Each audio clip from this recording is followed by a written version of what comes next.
Hi, good afternoon. Welcome to Business. Now, some experts are concerned it may take longer to raise 2 billion cedis from pension funds to recapitalize struggling banks. Government created a new entity, the Ghana Amalgamated Trust, to save solvent banks which were unable to meet the 400 million cedi capital requirement.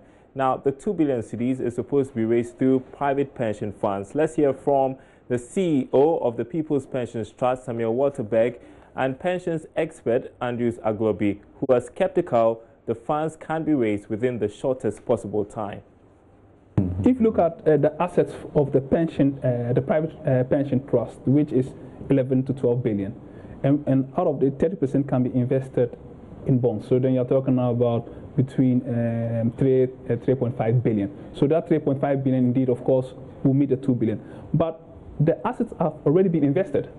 So it means that if we want to raise the 2 billion, it's new inflows that will come in, or we have to de-invest some of our assets that we have. And my concern that I have is because I read that they wanted to raise this 2 billion in March 2019, which I think will be difficult to raise new flow of pension contribution before March 2019. Mr. Andrews, do you think we can get 2 billion in this market? That is where I also have a bit concern about the funds involved, because don't forget, last year MTN tried to raise 3.5 billion. What they got, 1.1 or 1.2 billion. Yeah. That's what they got from the market. But don't forget, maybe that is equity. So, but the other side, depending on how this bond is issued. For example, if we open it up to invite international, if it's treated as not only to the local market, then I think we can get that 2 billion.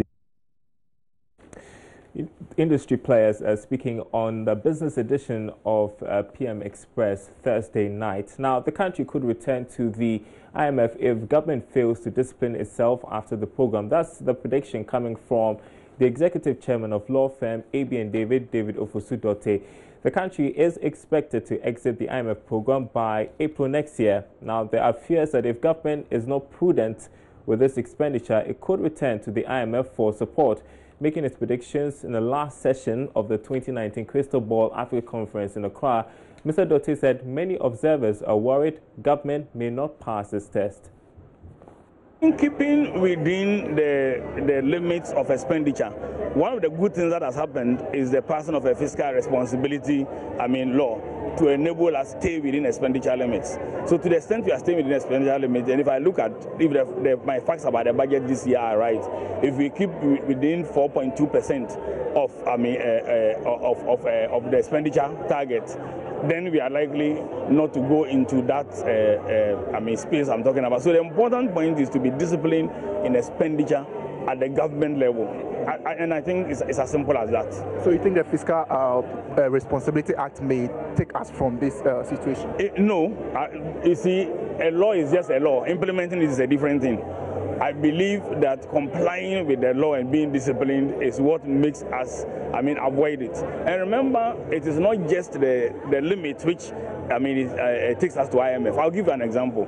If we don't collect enough taxes from people and the expenditure, the income base is not big, then it's not likely that we will have enough money to spend.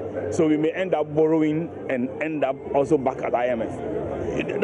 That's a key thing to take note of. So we need to take a look at the holistic look. One, either we are controlling expenditure or we are generating enough income.